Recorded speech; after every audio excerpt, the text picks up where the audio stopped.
سورہ قریش ہے، اللہ تعالیٰ نے سورہ مبارکہ کے اندر اہل قریش کو تنبیہ کی ہے کہ اللہ نے تمہیں بڑے بڑے تجارت کے موقع دیے، تمہارے لیے بڑی آسانیاں کی ہیں، الفت پیدا کی ہے، تو اب تم بھی اس طرح کرو کہ فَلْيَعْبُدُوا رَبَّ هَٰذَا الْبَيْتِ، اس گھر کے خانہ کعبہ کے رب کی عبادت کرو، یہ جو گھر ہے اس کا جو رب ہے، پھر تم بھی اس کی عبادت کرو، تمہیں اللہ نے بڑا نوازا ہے۔ الَّذِي أَطْعَمَهُم مِّن جُوع، جس نے رزق دیا ہے اور فاقے سے نجات دی ہے، وَآمَنَهُم مِّن خَوْفٍ، اور تمہیں فتنے اور خوف سے امن دیا ہے، تو تم بھی اب عبادت کرو نا۔ بہت سارے لوگ ہیں جو نعمتیں لیتے جاتے ہیں پر عبادت پر توجہ نہیں کرتے۔ میرے نبی پاک صلی اللہ علیہ وسلم نے فرمایا تم اللہ کے تھوڑے رزق پہ راضی ہو جاؤ، وہ بھی تمہاری تھوڑی عبادت پہ راضی ہو جائے۔ تو فرمایا کہ فَلْيَعْبُدُوا رَبَّ هَٰذَا الْبَيْتِ الَّذِي أَطْعَمَهُم مِّن جُوعٍ وَآمَنَهُم مِّن خَوْفٍ، تم بھی پھر کعبے کے رب کی عبادت پر توجہ دو۔ قرآن مجید نے ارشاد فرمایا الا بذکر اللہ تطمئن القلوب، فرمایا خبردار ہو جاؤ، اللہ کے ذکر میں ہی دلوں کا اطمینان ہے، اللہ کے ذکر میں دلوں کا چین ہے۔ لوگ بہت سارا مال، بہت ساری دولت، بہت ساری عقل اور بہت سارا شعور ہونے کے باوجود بے سکون ہیں۔ جس چیز نے زمانے کو تکلیف میں مبتلا کر دیا ہے اور جو چیز ڈھونڈنے سے نہیں ملتی وہ اطمینان ہے، وہ قرار ہے۔ لوگ بھیک مانگتے ہیں، منت کرتے ہیں، دہائی دیتے ہیں کہ کہیں سے سکون کی دولت مل جائے، لیکن وہ میسر نہیں آ رہی۔ بڑے بڑے لوگ ہیں، اور میں عرض کر چکا ہوں کہ مالدار بھی ہیں اور عقل مند بھی ہیں، باشعور ہیں، پڑھے لکھے ہیں، پر قلبی سکون، راحت، اطمینان، چین انہیں میسر نہیں آ رہا۔ راتیں جاگ کر گزر جاتی ہیں، دن آزمائش میں بیت جاتا ہے۔ وہ کبھی اس کے لیے ٹھنڈے علاقوں کا سفر کرتے ہیں، کبھی دوستوں کی مجلسوں میں جا کر کے بیٹھتے ہیں، کبھی گھر سے دور اکیلے میں تنہائی میں وقت گزارنے کی کوشش کرتے ہیں، لیکن دولت سکون ناپید ہوتی ہے، میسر نہیں آتی۔ عرش کا رب فرماتا ہے کیوں تو بھٹکتا پھرتا ہے، کیوں دائیں بائیں جاتا ہے؟ چپ کر کے مسجد آ جا اور لوگوں سے بچ کے تنہائی میں میرا ذکر کر۔ اللہ ملے گا کیا؟ فرمایا اعلیٰ بذکر اللہ تطمئن القلوب، میں تیرے بے چین دل کو چین عطا کر دوں گا۔ وہ تیرا تڑپتا اور پھڑکتا ہوا مزاج، اسے میں سکون کی دولت دوں گا۔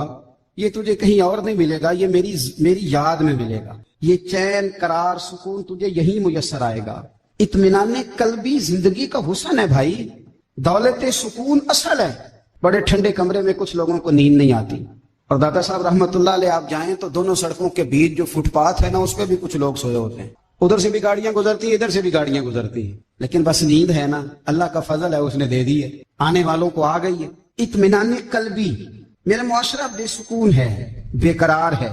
مجھے کچھ لوگ کہتے ہیں جی میں آج کل بڑا بور ہو رہا ہوں، تو میں کہتا ہوں یار ہمیں تو ٹائم ہی نہیں ملا آج تک بور ہونے کا، نہیں وقت ہی نہیں اتنا میسر آیا، کون سا ٹائم نکالے جس میں بندہ بور ہو؟ وہ تو ہے کہ انسان کچھ فارغ ہو، کہیں اس کے پاس گنجائش ہو تو بور بھی ہو لے۔ کیسے بور ہو لیتے ہو؟ یہ کیا ہوتا ہے بور ہونا؟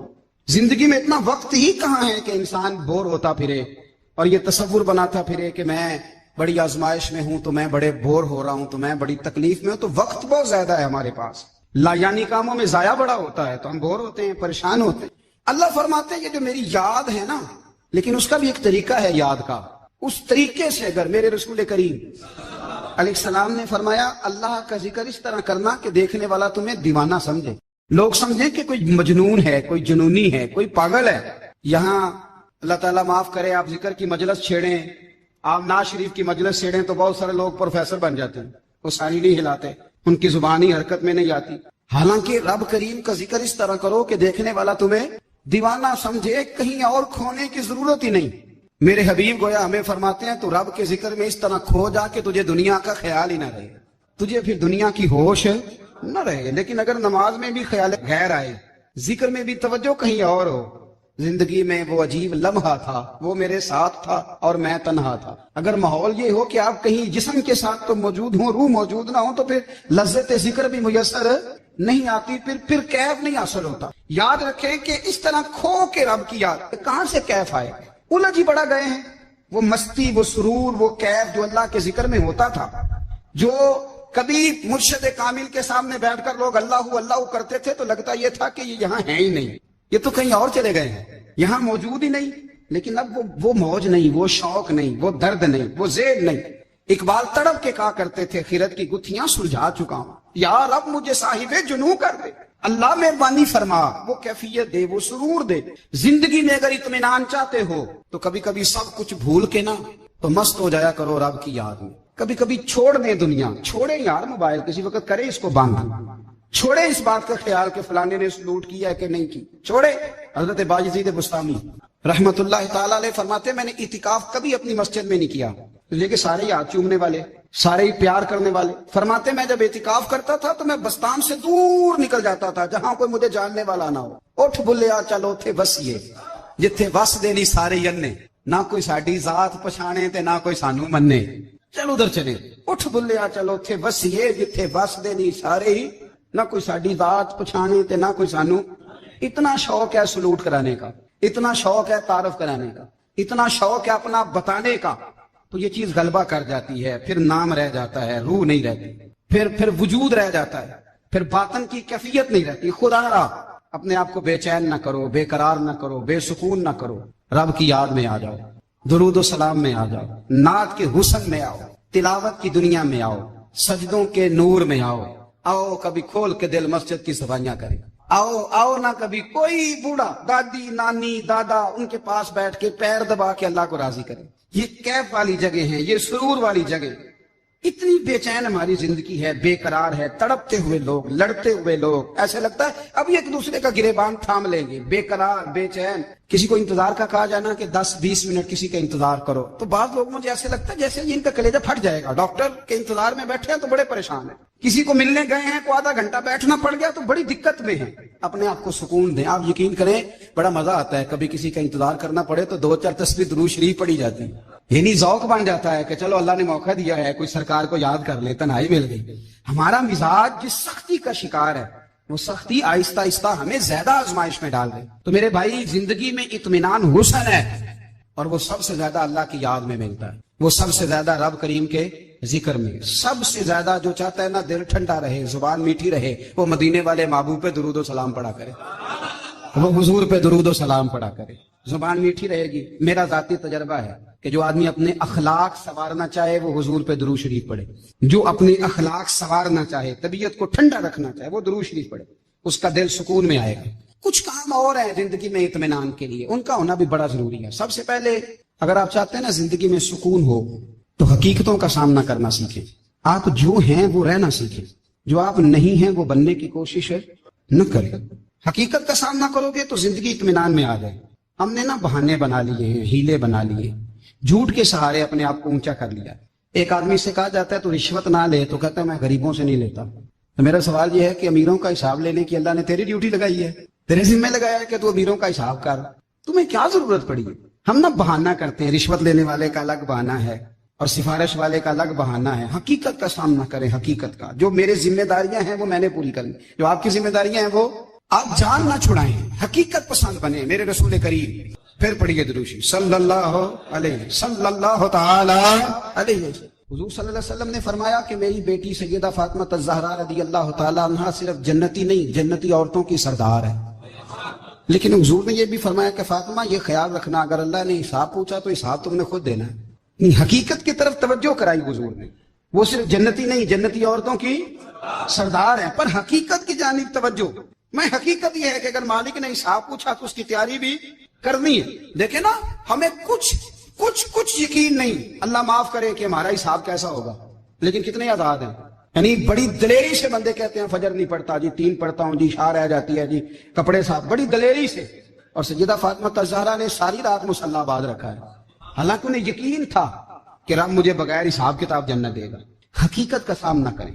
جو حقوق آپ کے ہیں وہ آپ نے ادا کرنے, جو ذمہ داریاں ہیں وہ ذمہ داریاں ہیں. دیکھیں نا حضرت موسیٰ کلیم اللہ علیہ السلام کے پاس اسرائیل روح نکالنے آئے تو حضرت موسیٰ نے تھپڑ مارا, آنکھ نکال دی, واپس گئے. اللہ انہوں نے تو جلال فرمایا, کہا موسیٰ علیہ السلام سے کہیے بیل کی پشت پر ہاتھ رکھیں, جتنے بال ان کے دستے مبارک کے نیچے آئیں گے اتنے 1000 سال ان کی عمر بڑھا دی جائے گی. یعنی میرے کان میں کوئی بتا دے کہ جناب 60 سال بڑھ گئی, کیا آپ کے کان میں کوئی کہہ دے تو خوشی ہوتی ہے کہ نہیں؟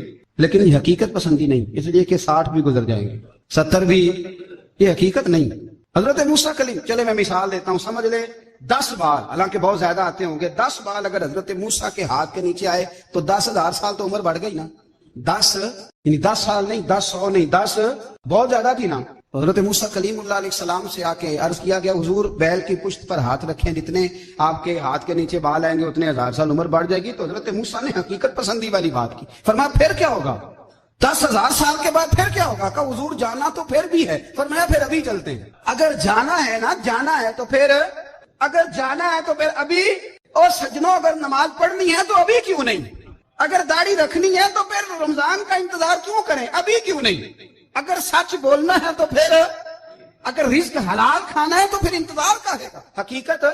حقیقت ہوتی ہے، بہانہ ہوتا ہے. حقیقت چھپ نہیں سکتی بناوٹ کے اصولوں سے، کیونکہ خوشبو آ نہیں سکتی کبھی کاغذ کے پھولوں سے. یہ بات یاد رکھیں. اگر جانا ہے تو حضرت کلیم فرمانے لگے پھر 10,000 سال کے بعد بھی جانا ہے. تو آج بھی ہمیں بے قراری زندگی میں اس لیے کہ ہم حقیقت پسند نہیں، ہم بہانوں میں، ہم ہواؤں میں جیتے ہیں، ہواؤں میں، خیالات میں زندگی گزارتے ہیں. بڑا ٹائم پڑا ہے. مثلاً کتنا میرے رسول کریم صلی اللہ تعالی علیہ وآلہ وسلم نے ایک دن صحابہ سے فرمایا تمہیں حیا نہیں آتی؟ حضور کیا ہوا؟ فرمایا وہ والے مکان بناتے ہو جن میں تم رہ نہیں سکتے، وہ والا مال جمع کرتے ہو جو کھا نہیں سکتے، حیا نہیں آتی؟ عرض کی حضور حکم کریں. تو محبوب فرمانے لگے جوتے کا ایک تسمہ بند کرتا ہوں تو سوچتا ہوں دوسرا بند کرنے سے پہلے موت آ جائے گی. ایک سانس اندر جاتی ہے تو دوسرا آنے سے پہلے میں یاد کرتا ہوں کہ مجھے دنیا سے جانا ہے. تمہیں حیا نہیں آتی؟ وہ مکان بناتے ہو جن میں رہ ہی نہیں سکتے، وہ مال جمع کرتے ہو جو کھا. حقیقت پسند نہیں بھائی. ہم بہت سارے لوگ ہیں بڑی باتیں سناتے ہیں، بڑی. میں کہتا ہوں اصل میں نا زیادہ باتیں سنا کے نا بیچارہ اپنے آپ کو مطمئن کرنا چاہتا ہے. اصل بات یہ ہے کہ اندر سے نا ہلا ہوا ہے، کچھ بھی نہیں. بڑا زیادہ ہنستا ہے اور مجھے لگتا ہے کہ کوئی گہرا زخم چھپا رہا. اس لیے ملمہ سازی. حقیقت پسند بنو، حقیقت پسند. یاد رکھنا من ترک صلاۃ متعمدا فقد کفر. میرے رسول نے حقیقت بیان کی. فرمایا جس نے ایک نماز بھی جان بوجھ کے چھوڑی اس نے رب کے رب ہونے کا انکار کیا، اس نے کفران نعمت کیا. یہ حقیقت ہے. کوئی کلیریفیکیشن نہیں، کوئی وضاحت نہیں. جو نماز نہیں پڑھتا جھوٹ بولتا ہے، غلط بیانی کرتا ہے. جو شخص رزق حرام کما کے کہتا ہے کہ اس کے بغیر گزارا نہیں چلتا، وہ جھوٹ بولتا ہے. اس لیے کہ رب فرماتا ہے جب تجھے پیدا کیا ہے تو تیرا رزق میرے ذمہ ہے. اللہ فرماتا ہے کہ لا یکلف اللہ نفسا الا وسعها، میں کسی پر وہ بوجھ نہیں ڈالتا جو اٹھا نہ سکے. نماز فرض کیا اس کا مطلب ہے ہم پڑھنے کے قابل ہیں. اس نے ہمارے ذمہ داریاں لگائی ہیں تو مطلب یہ ہے کہ ہم ذمہ داریاں ادا کرنے کے قابل ہیں. ورنہ وہ کہتا ہے میں وہ بوجھ ڈالتا ہی نہیں جو تجھ سے اٹھایا نہ جائے. اگر چاہتے ہو کہ زندگی میں اطمینان ملے تو خدا را حقیقت پسند والی زندگی گزارو. یہ فضاؤں میں زندہ رہنا، ہواؤں میں. اللہ بڑا معاف کرنے والا ہے، اللہ بڑا کریم ہے، معاف کر دے گا. تو بھئی یہ بات صحابہ کو بھی پتا تھی، یہ اہل بیت کو بھی خبر تھی. تو وہ تو ایک ایک بات کا لحاظ کرتے تھے. یہ غوث اعظم کو بھی پتا تھی، یہ ان کے والد کو بھی پتا تھی جنہوں نے کسی کا ایک سیب کھا لیا تھا تو 12 سال اس کے گھر میں نوکری کرتے رہے. انہیں نہیں پتا تھا اللہ بڑا کریم ہے، معاف کر دے گا، ایک سیب ہی ہے نا. تو حقیقت پسندی آپ کو سکون دے گی. اور اگر آپ نے اپنے آپ کو غیر مطمئن کیا ہوا ہے، بات کچھ اور ہے، اور آپ نے اپنے آپ کو ڈال کسی اور طرف لیا ہے، تو پھر آپ کو سکون مل سکتا. سکون حقیقت پسندی میں اصل میں سکون ہوتا ہے، اداکاری میں سکون نہیں ہوتا. تیسری بات سنیں، اگر آپ چاہتے ہیں زندگی میں مطمئن رہیں تو دنیا داروں سے امیدیں توڑ دیں، اللہ اور اس کے رسول سے امید وابستہ کریں، اولیاء اللہ سے امیدیں وابستہ کریں، صحابہ اور اہل بیت سے امیدیں، اللہ اور اللہ والوں سے امیدیں، دنیا داروں سے امیدیں. آپ کو پتا ہے دنیا دار کی تباہی کب ہوتی ہے؟ جب انہیں خوش آمدی مل جاتی ہے. چودھری کا بیڑا اس وقت غرق ہوتا ہے جب اسے چودھری کہنے والے زیادہ ہو جاتے ہیں. سیٹھ صاحب اور نواب صاحب بیچارے تباہ تب ہوتے ہیں بھولے پن میں، جب ان کے دائیں بائیں ریلا ہوتا ہے سیٹھ صاحب کہنے کا. لوگ انہیں کھانا چاہتے ہیں، پیار ان کا نہیں ہوتا، ان کی جیب کا ہوتا ہے. محبت ان سے نہیں ہوتی، ان کی کرسی سے ہوتی ہے. ضروریات کا پیار ہوتا ہے، تباہ کر دیا جاتا ہے. ہماری ساری توقعات دنیا داروں سے وابستہ ہو گئی ہیں. ناراض نہ ہونا.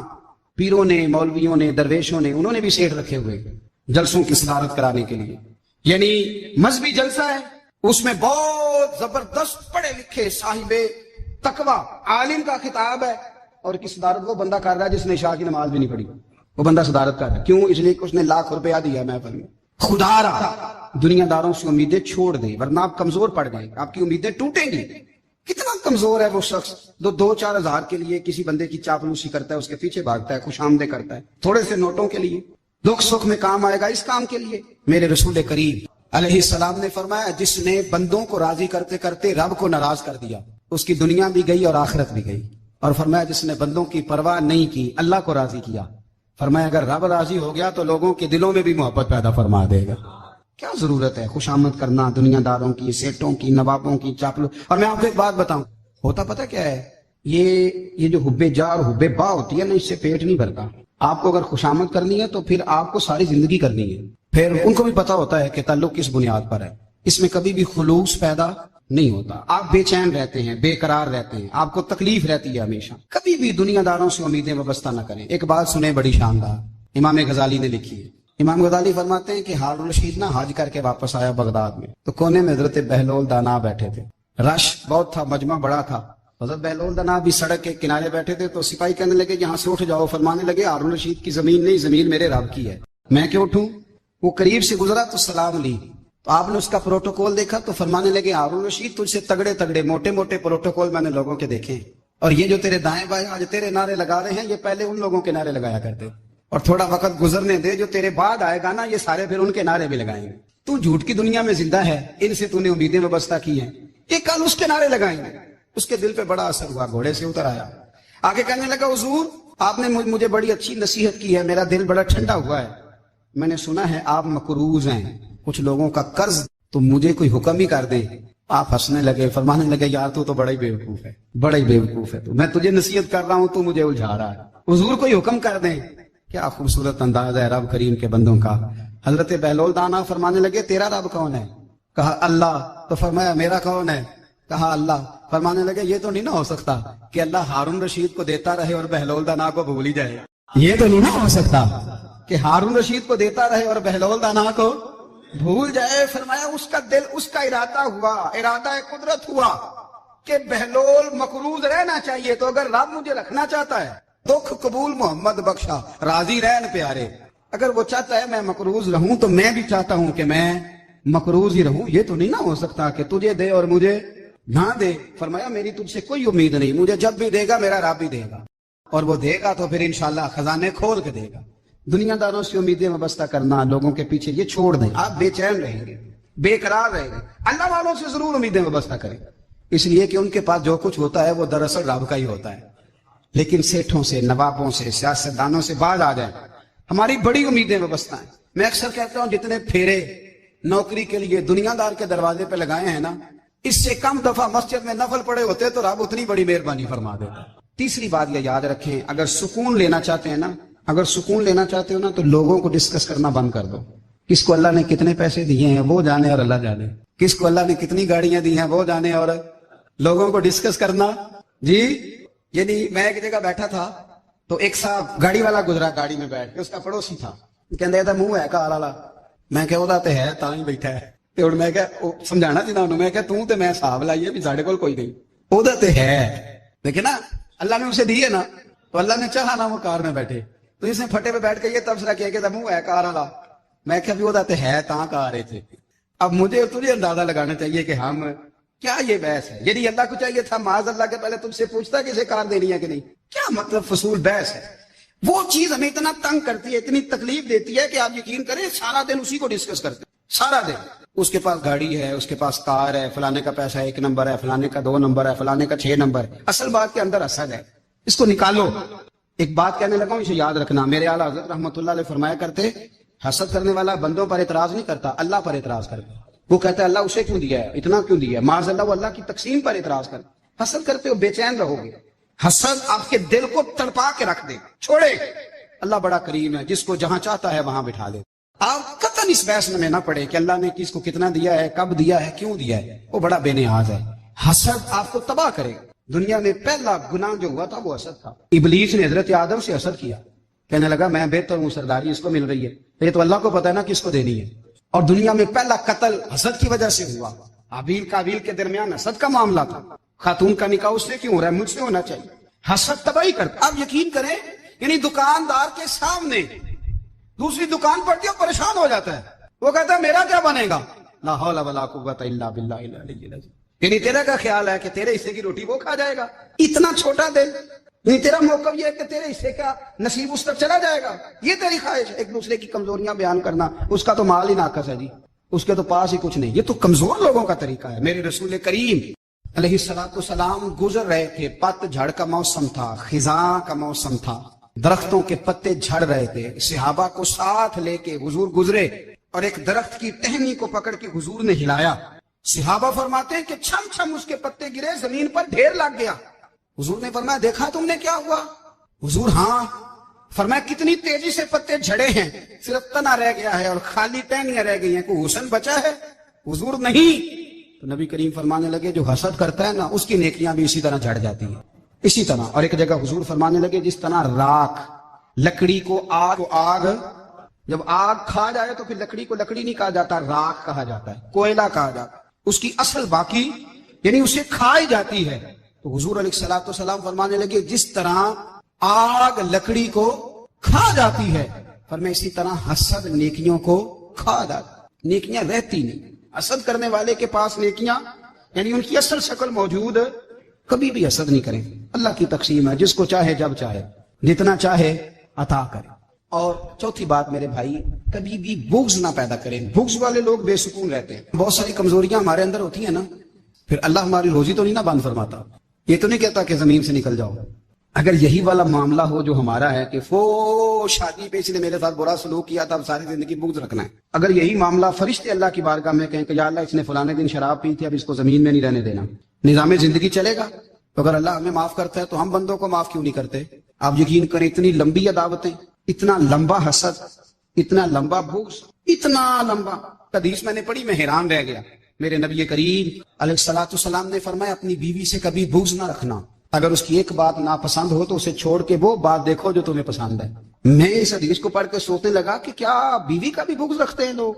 اب حضور نے کہا ہے تو اس کا مطلب ہے لوگ بیوی کا بغض بھی رکھتے ہیں۔ اب اس پر استدلال کر کے مجھے کہنا پڑے گا کہ سسرال والوں کا بغض بھی رکھتے ہیں، کہنا پڑے گا کہ بھائی کے سسرال والوں سے بھی بغض رکھتے۔ اس حدیث کی روشنی میں سمجھا کہ لوگ بھابھی کا بغض رکھتے ہیں، بغض، ورنہ عادتیں تو ہماری بھی کئی بری ہوتی ہیں۔ اگر عادات ایک وجہ بنے اختلاف کی تو عادتیں تو ہماری بھی کئی بری ہیں، لیکن ہم اپنی بری عادتوں سمیت اپنے آپ سے پیار کرتے ہیں، اور سامنے والے کی ایک بھی عادت بری ہو تو اس سے بغض رکھتے ہیں۔ بغض نہ پیدا کریں۔ میرے نبی پاک علیہ الصلوۃ والسلام نے فرمایا کچھ چیزیں تمہارے دین کو مونڈ ڈالیں گی، تباہ کر دیں گی، کاٹ دیں گی۔ حضور کون سی؟ فرمایا حسد، تکبر اور بغض، یہ تمہارے دین کو تباہ کر دیں۔ ہم بے چین اس لیے ہیں کہ ہم نے بہت سارے لوگوں کا بغض پالا ہوا ہے، اور ہر فیلڈ میں سیاستدان نے سیاستدان کا، ذاتیات پر اتر کے بات کرتے ہیں، معزز ترین لوگ، تاجر نے تاجر کا، اللہ ماشاءاللہ بعض جگہ پہ اہل علم بھی ایک دوسرے سے عداوت رکھتے ہیں۔ خدا را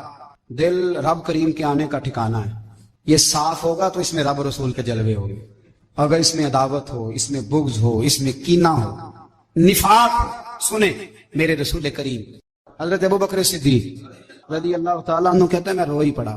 مکہ فتح ہوا نا تو اکرمہ بن ابو جہل نے پیغام بھیجا کہ میں نا کلمہ پڑھنے کے لیے آ رہا ہوں۔ وہ بات لمبی ہے، میں موضوع پہ رہنا چاہتا ہوں۔ کہتے ہیں جب وہ آنے لگا نا تو نبی پاک نے ہم سب کو بلایا، ہم حاضر خدمت ہوئے تو حضور فرمانے لگے کہ اس کے باپ نے نا بڑا ظلم کیا ہے ہمارے ساتھ، ابو جہل نے بڑا ستایا ہے، بڑی تکلیف دی ہے۔ آپ مجھے بتلائیں کہ وہ ایک دفعہ کسی شادی پہ بحث ہوتی ہے بیوی کے بھائی کے ساتھ، پھر ساری زندگی اس بیچارے کو معافی، وہ 10 دفعہ گھر آتا ہے معافی مانگنے پر سوال ہی نہیں پیدا ہوتا، میں مجھے ہی کہہ دیا، مجھے کہہ دیا آپ نے اور میری شان میں بے ادبی، اور پھر میں معاف کر دوں؟ توبہ توبہ توبہ، یہ کیسے ہو سکتا ہے؟ میری ناک نیچی ہو جائے گی، اور آپ نے مجھے کہہ دیا، سوال ہی نہیں پیدا ہوتا۔ اور یہ رونا میں اکثر ہوتا ہوں کہ شادی والے دن داماد صاحب کا زیادہ دماغ خراب ہوتا ہے۔ جب چھوٹی سالی کی شادی ہوتی ہے نا اس دن اس کو بخار چڑھتا ہے، کوئی اس کو کان میں کہتا ہے تیری عزت نہیں کر دے، اس دن اس کا دماغ خراب ہو جاتا ہے، بچے اٹھا کے نکل آتا ہے، وہ بیچارہ سسر منتیں کر رہا ہوتا ہے کہ تیری مہربانی آ جا، یہ عزت کرا رہا ہے۔ تو میں نے کہا احتجاج کر کے جو عزت کرائی جاتی ہے وہ عزت نہیں ہوتی۔ ہاں یہاں مانگ کے عزت دیتے ہیں لوگ، یا احتجاج کی کوئی عزت ہے؟ آپ کے اندر کمالات اتنے ہوں کہ آپ کی عزت کرنے کو دل چاہے، یعنی مزہ آئے، یعنی لطف آئے، یعنی آپ دور بیٹھے ہوں تو کسی کا دل کرے آپ کو اسٹیج پہ بلانے کے لیے۔ یہ کیا بات ہوئی کہ چھائے جانا اور بھاگ کے آگے جانا؟ ان سے نکلیں۔ اکرمہ بن ابو جہل کلمہ پڑھنے کے ارادے سے آ رہے ہیں، حضور علیہ السلام نے صحابہ کو بلایا، کتنی زیادہ عداوت رکھی جا سکتی تھی معاذ اللہ؟ کب سے وہ چلا تھا ظلم کرنے، اور اس کے بعد اس کا بیٹا شروع ہو گیا، کتنی باتیں تھیں جو ناقابل معافی تھیں، پر کریم رسول نے ہمیں بتلایا ہے کہ سکون والی زندگی کہتے کس کو ہے۔ جب سب لوگ جمع ہو گئے تو حضور نے فرمایا بھائی وہ کلمہ پڑھنے آ رہا ہے، اس کے باپ نے ظلم بڑے کیے ہیں، پر میری نصیحت یہ ہے کہ اس کے سامنے اس کے باپ کو برا نہ کہے، خبردار کوئی اس کے سامنے کوئی بات نہ کرے۔ اب وہ کلمہ پڑھنے آ رہا ہے، مطیع ہو کے آ رہا ہے، بان کے آ رہا ہے، کہتے ہیں اللہ کے رسول نے نا کافی دیر تک خطبہ دیا، بریفنگ دی، بات سمجھائی. جناب صدیق اکبر کہتے ہیں میں رو پڑا. ایک صحابی مجھے کہنے لگے تمہیں کیا ہوا؟ تو میں نے کہا میں مصطفیٰ کی رحمت پہ رو رہا ہوں. دیکھو کن کے لیے حضور گراؤنڈ بنا رہے ہیں، اے دیکھو کن کے لیے حضور تیاری کر رہے ہیں، جنہوں نے ساری زندگی دشمنی کی. خدا را یہ اندر سے عداوتیں نکال پھینکو. او بھائی اتنا تو لمبا ٹائم ہی کوئی نہیں، اتنا تو وقت ہی کوئی نہیں، اس کو صاف رکھو. بندہ کوئی کر بھی گیا تو کوئی حرج نہیں. چنگی مندی سجنا کھولو 100 واری ہو جاندی، یار یاراں دا گلا نہیں کر دے. اصل پریت یار یاراں دا جڑا گلا کردا جے یار نہیں جی ہوندا. ہاں پکی بات، پکی پیڑی. میرا ایک سنگی مجھے آ کے آنے لگا فلانی جگہ بندہ یہ بات کر رہا تھا. میں کہا تو اوتھے سے سندا تھا، تم ہی نال ہی سے. میرا تو سجن بات سن ہی نہیں سکتا. چنگی مندی سجنا کولو 100 واری ہو جاندی، یار یاراں دا گلا نہیں کر دے. اصل پریت جنہ دی. ہاں جو بندے پھر ہوتے اس طرح کے ان کے لیے بھی میاں صاحب نے کہا ہے، ان کے لیے بھی میاں صاحب نے کہا ہے، ان کے لیے بھی آپ نے بات ارشاد فرمائی ہے. آپ نے فرمایا چنگا ہویا لڑ نیڑیوں چھٹا کتے عمر نہیں لنگی ساری، بے قدران دی یاری کولوں توبہ لکھ لکھ واری. او چنگا ہویا لڑ نیڑیوں چھٹا کتے عمر نہیں لنگی ساری. جو اس طرح کا تھا نا شکوے کرنے والا، بغض رکھنے والا، فرمایا بے قدران دی یاری کولوں توبہ، یعنی لاکھ تلاک کنے ہو گئے، یعنی 2 لاکھ واری توبہ کی تھی انہوں نے، گنی نہیں جا سکتی جتنی میاں صاحب نے توبہ کر دی. بے قدرے دوست، بے قدران دی یاری کولوں توبہ لکھ لکھ واری. چنگا ہویا لڑ نیڑیوں چھٹا کتے عمر نہیں لنگی ساری. تو مہربانی کریں، ایک تو اگر آپ مطمئن رہنا چاہتے ہیں تو کبھی کبھی نا مست ہو کے ذکر الہی کریں. مست ہو، وہ والا ذکر نہیں جس میں آپ موبائل بھی دیکھ رہے ہیں اور کہانیاں بھی. میرے سامنے کو بندہ جمعے والے دن یا تقریر کے درمیان تسبیح لے کے بیٹھ جائے تو میں اس سے پوچھتا ہوں تو دو کام ایک ٹائم کیویں پہ کرنا ہے؟ میری بھی بات سن رہے ہو، تسبیح پڑھے تو ممکن ہی نہیں. تسبیح تو تسبیح ہے، جب وہ ہوگی تو پھر کوئی اور کام سوال ہی نہیں پیدا. ایک تو ذکر کریں محو ہو، دوسری بات حقیقت کا سامنا کریں. آپ اگر مطمئن رہنا چاہتے ہیں تو حقیقت پسند بنے. تیسری بات حسد چھوڑ دیں، دوسروں کو ڈسکس کرنا چھوڑ دیں. آگے دیکھیں کہ اللہ نے مجھے کیا کچھ دیا، اس پہ راضی رہیں.